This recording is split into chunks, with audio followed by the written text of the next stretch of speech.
David Quadrelli, editor-in-chief here at the Nation Network and the host of Canucks Conversation Monday through Friday over at Canucks Army. And I saw you smirking when we were giving Troy Stecher some love, Quads. That's your boy. Been saying it for years, fellas. Been saying it for years. Give him a shot. He will run with it. Look, and quickly, I know we're not here to talk Oilers, but watching Troy Stecher kind of stabilize Darnell Nurse reminds me just so much of how Troy Stecher paired up with Alex Edler when he was in Vancouver. And that pairing was phenomenal when the Canucks didn't have a lot of phenomenal things going on for them. So I'm loving watching Troy Stecher get the recognition that he deserves. I love it. All right, let's talk about this current Canucks team a little bit. And I'm sure we'll touch on some pieces that could be moved out this summer, but let's talk about potential additions. Like what must be brought in, what areas must be addressed if this is going to be a successful summer for the Canucks? Well, I mean, a successful summer in what way, right? Like, are we talking they get back to being a playoff team? I don't think there's a path for them to get back to being, in that conversation where they're even a fringe contender like they were a couple seasons ago. That's going to take an extraordinary amount of luck. They're going to need some luck, but to get to that level, maybe they could become what the Washington Capitals were this past season with some luck, but to get to the level that they were 2 seasons ago, I don't really see a path for them to get there, unfortunately. But that being said, what does it look like? Well, they're going to need a second line center for sure, right? And some would argue they need a first line center, but if they're not going to trade Elias Pettersson, which right now I don't think they are, if they're not going to trade Elias Pettersson, they're going to need a second line center. They're going to need a top flight winger. Let's not forget that they're likely losing Brock Besser on July 1st. Let's also not forget that they're losing Pia Suter as well. So if they lose both of those guys, they're not only going to need to replace both of them, but they're also going to need to go out and get like a top line winger. They're going to need to get a top flight forward, I guess is the best way to say it, right? They're going to need a second line center and then some as well in that forward group. The one thing they've got a lot of is bottom 6 centers, so I don't think they need to go out and get any more of those. They're maybe going to need to go out and get some defensive help for that third pairing. I don't know. Maybe they want Tom Lander and Victor Mancini to just kind of battle it out in training camp, but to be honest, like, what do they need this offseason? Yeah, it's a second line center. They're going to need to go trade for a second line center. They're going to also need to get a top flight forward. Now, the way that they do that, Jim Rutherford, the man who can never tell a lie, even said, yeah, we're going to try to go out in free agency. We're going to try to get some luck there, but we're likely going to need to address these things via trade. So that's a few key pieces that they're going to need to try to flip and get this offseason. And again, I don't think it's going to be very easy. Even if they get them, you're still waiting and seeing, okay, well, Elias Pettersson has to bounce back. That's a big wild card. So even if you go out and do these big moves that you need to do this offseason, they can't control what Elias Pettersson does next season. So, okay, let's say, all right, we know the target and priority, Quads, is to go out and get that number 2C. Give me, for me, your guy that you would target. And I don't necessarily mean, hey, the Canucks are going to go get this guy, but more so like a reasonable facsimile. Like, what's the type of guy that they should be targeting? I was thinking about Noah Cates yesterday in Philadelphia, right? Played matchup minutes all season long. Again, makes you wonder, okay, why would Philly want to get rid of him? But hear me out here, right? RFA, he's going to need a new contract. A guy like Noah Cates is just the one that comes to mind for me where I say, okay, he's a small piece of the puzzle. Again, I don't think Noah Cates is the end-all, be-all of second-line centers, but I do wonder about a guy like Marco Rossi as well in Minnesota. Now, the concern for me, and I'm sure for the Canucks as well, is the lack of size, right? Do you want a 1-2 punch of Elias Pettersson, Marco Rossi down the middle?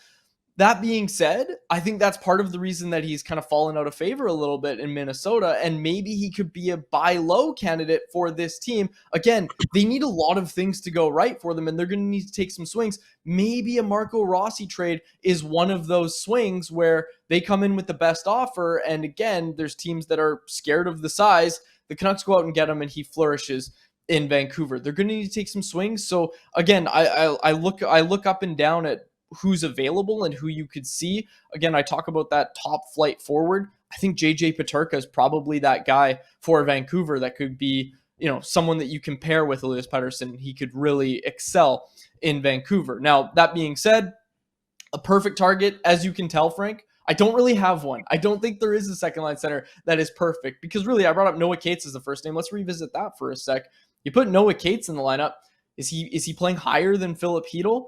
Do you want Philip Hedl being your third line center heading into this season with all the concussion problems that he's had in the past?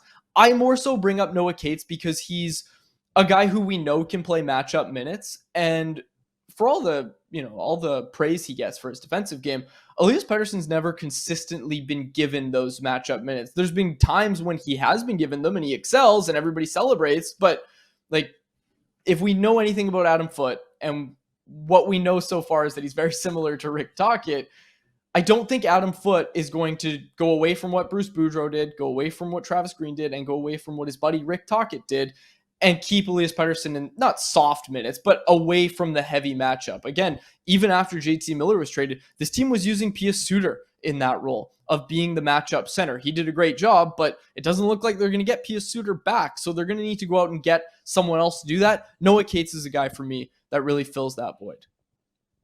Okay, so as we just saw quads on our board, we have Thatcher Demko at number 18, and it was met with some surprise in the Vancouver market because he's done and said all the right things about wanting to come back and sign an extension and be with the Canucks. But for a lot of reasons, having already committed to Lankinen for a long time, for the injury status, for Demko needing a new contract, and what he's obviously going to want to be well paid with the caliber of goalie that he's been. But I think one of the big questions is, can he get back to the level previously that he was at, given his injury status? Did it surprise you to see him on the list? No, Frank, you're speaking my language, man. I think you're bang on. And again, I don't necessarily think it has to be Demko. I'm going to paint you a picture, okay? End of season media avails. Demko and Rutherford both say, yeah, we'd love to get an extension done. Okay, great. You need more than that. There's going to be risk on both sides if they sign an extension. There's also risk if they don't sign an extension. Like, what does Thatcher Demko get July 1, 2026 if he plays 20 games next year with 4 separate injuries throughout the year? The answer is not much. So there's risk if Demko doesn't sign. That being said, if they go July 1st this year and they talk extension and they're so far apart that they know nothing's going to get done, do the Canucks really want to pay $9.5 million for 2 goaltenders when they have all those holes up and down the lineup that I just outlined in my last answer?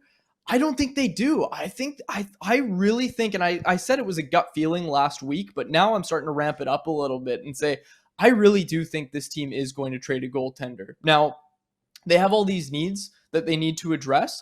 What does Thatcher Demko get you on the open market? What does Kevin Lankinen get you on the trade market as well? Because again, that Lankinen contract, you look at this pool of free agent goaltenders, guys, I think it might be a perfect storm where there's a thin goaltending market. I don't know how many goalies are going to be available via trade this offseason, but you look at like Jake Allen is the top name, Anton Forsberg. Beyond that, Ville Husso. Again, these are like the big 3 in free agency this year when it comes to goaltenders. Could the Canucks take advantage of that? Because I think Lankinen would be the premier guy in that range. I don't think his contract is going to be a deterrent for any team that would be looking to add a goaltender. Again, Demko could be the guy as well. I think what it really hinges on is how that conversation on July 1st goes. If they can get Demko extended at a number they feel comfortable with, I think they'll do it. And then I think they'll trade Kevin Lankinen. If they don't, I think they'll trade Thatcher Demko. I think a goaltender gets moved this year, this offseason. And Frank, I think you were bang on with including one on your trade targets list. Yeah, Lankinen, the first 2 years of that deal come with a full no movement clause as well. Just quickly before I let you go, Quads, what are you hearing on the assistant coach front in Vancouver? Nothing. Okay. Nothing. Like nothing. They haven't, as far as I know, they're having those conversations, but it was a really interesting press conference from Adam Foote when we first asked about assistant coaches, because he talked about how, yeah, you'd like to get a veteran voice in. So immediately, we think of names. Mark Crawford was a name that everybody brought up because Adam Foote brought up Mark Crawford unprompted as well during that press conference, which was a really interesting little nugget. But again, we don't know Mark Crawford's status if he wants to get back into coaching. At least I don't know right now. But that being said, the assistant coach hunt is going to be interesting because right now, as it stands, it's just Adam Foote and Yogi, right? Like it's Yogi Svechkovsky. Those are the only two names on the Vancouver bench as it stands right now. The word out here is that Manny Malhotra has 1 year left on his contract. Obviously, a guy that's gotten a ton of attention. His Abbotsford team heads into the Western Conference Final of the AHL playoffs tonight. So people wondered about Manny Malhotra. Does Manny Malhotra really want to take a job as an assistant coach at the NHL level? I'm thinking not. I think Manny Malhotra is doing himself a lot of favors with how he's coaching and how his team is playing in the AHL playoffs right now. So while there's nothing concrete right now, I think we might get some news on that soon. David Quadrelli, Canucks Army and Canucks Conversation. Thanks for popping on, man. Thanks, fellas. What's up, hockey fans? If you enjoyed that video, then you need to be hitting the subscribe button right here at Daily Faceoff. Exclusive interviews and analysis from our hockey insider Frank Saravalli, fantasy updates from Brock Sagan, and a daily live show at noon Eastern, Monday through Friday. You don't want to miss any of the fantastic content, so hit that subscribe button.